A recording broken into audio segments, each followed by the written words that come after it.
So for today's project on the home renovation we're gonna tackle a few things today. First thing, while I wait for my batteries to charge, is to go around every window and cut the spray foam around so it's flush with the framing. Then I'm gonna finish up this plumbing here down in the basement. So these two come out like this. This goes all the way down to the basement, so I have to connect both of those into this. Then I'm gonna do a bit of framing with the amount of 2x4s I have left. How many do I have? 3, 6. And then I have a few in the basement. Let me take you down there.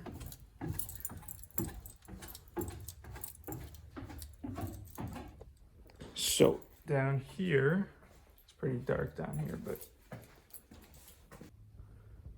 I have 1, 2, 3, so I have 12 total. So with that, I could probably do maybe the front cantina. So we could just put all your stuff in there, clean up the job site upstairs, so it's easier to move around. But those are the tasks for this morning, so let's get to it.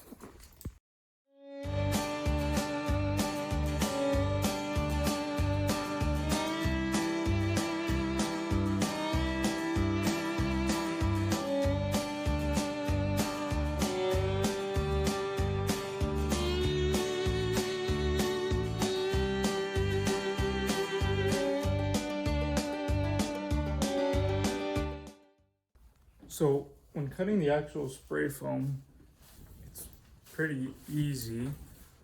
All you have to do is take a blade like this, run it along the side of your jam,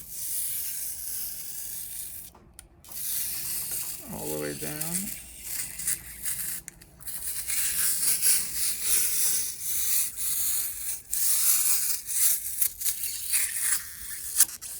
Like that, and then you just run it along the other way like this.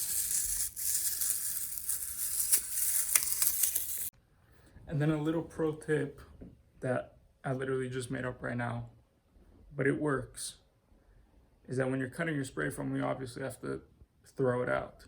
So instead of having, a bucket somewhere that you have to walk around or bring it around with you all the time, all you gotta do now is put a plastic bag on your I put it on my carabiner, attach it to your waist, and just throw all this stuff in there. Pro tip, I guess.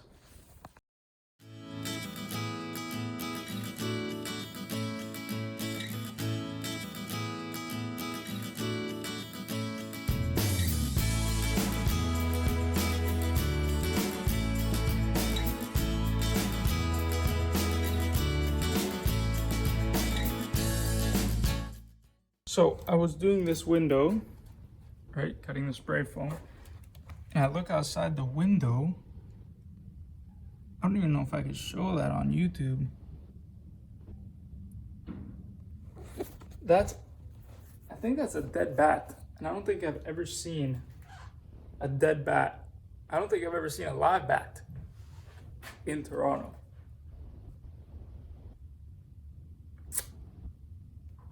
I don't know. Okay, so the spray foam is cut all around the windows. This is the final product of the bag. This is the bag. And that covered about 20 windows. How many up here? 1, 2, 3, 4, 5, 6, 7 up here. Yeah, so about 20 windows in total. And yeah, next step is to, what should I do next?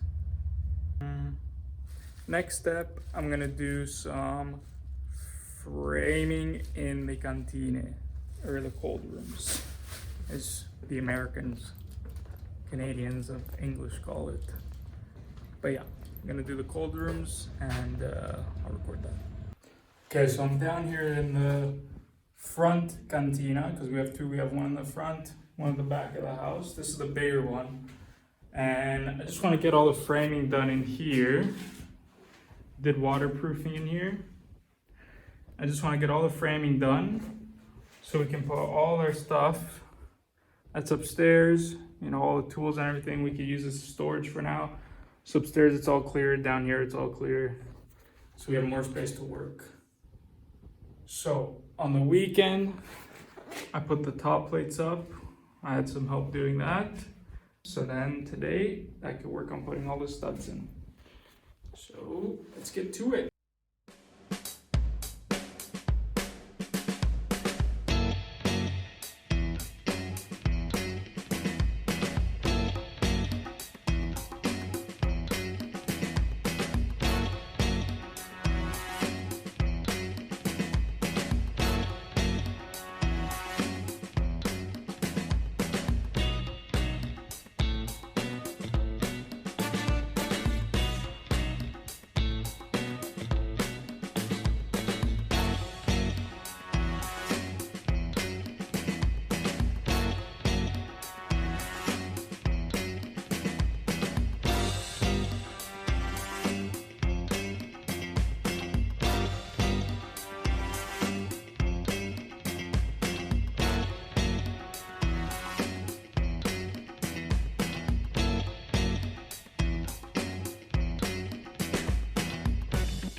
Okay, so I finished what I had of the studs, and I have a bunch of cut off pieces here.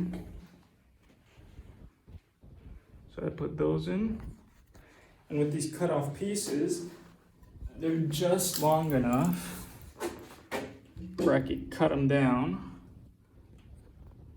and I could do some blocking. But the trick I want to show you guys is when you're measuring from blocking, don't measure from the middle of your studs. Measure down at the bottom where you nailed it, because these studs are more than likely bowed. So when you take your measurement for blocking, always take it from the bottom, and then you'll get nice plumb studs.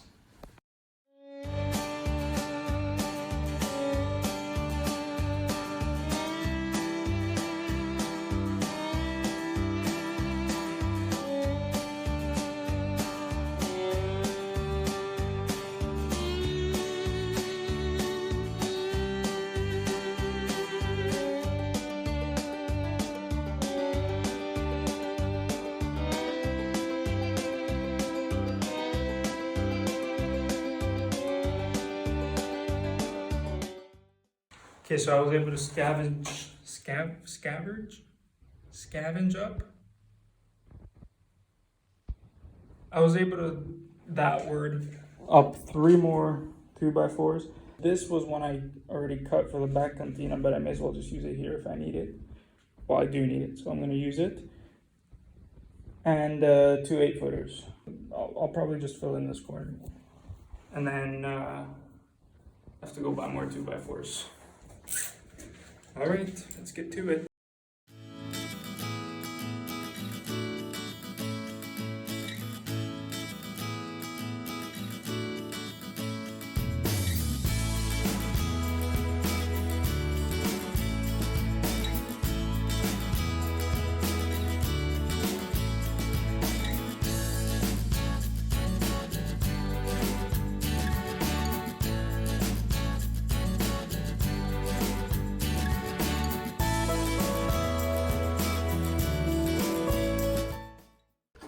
Okay, so for today, this cantina's done. I did this. Went all the way here, did a California corner, which basically means you invert this last stud, so then you can fill this with insulation. and you have nailing for drywall, plywood, whatever you want to put on there. Then on my blocking, staggered blocking at 4 feet. So this line's at 4 feet, and I staggered it obviously because then you want to get under there and nail.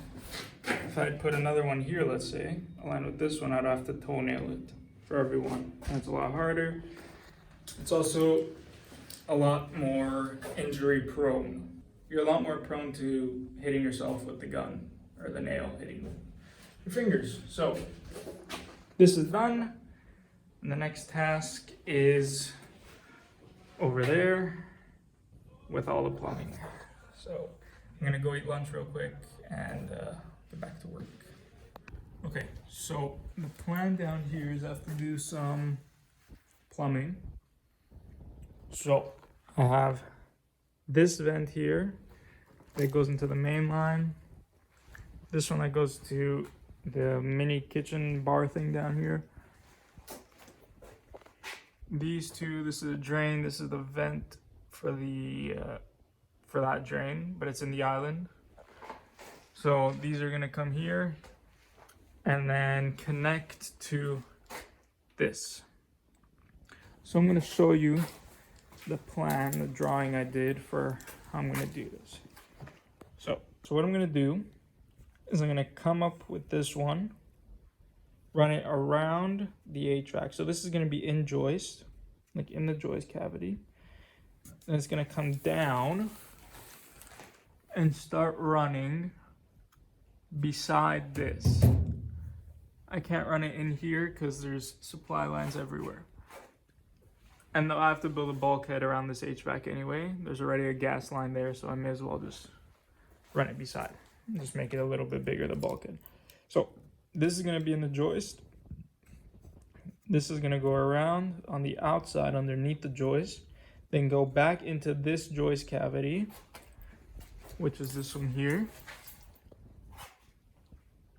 It's gonna go here.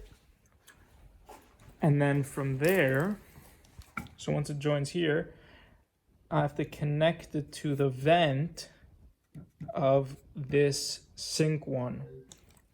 Connect this one from here, here, and then bring it over to this one. So I'm gonna get started on that now.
Okay, so I finished kind of the first part of it. So the vent comes up from the sewer line. This is the vent.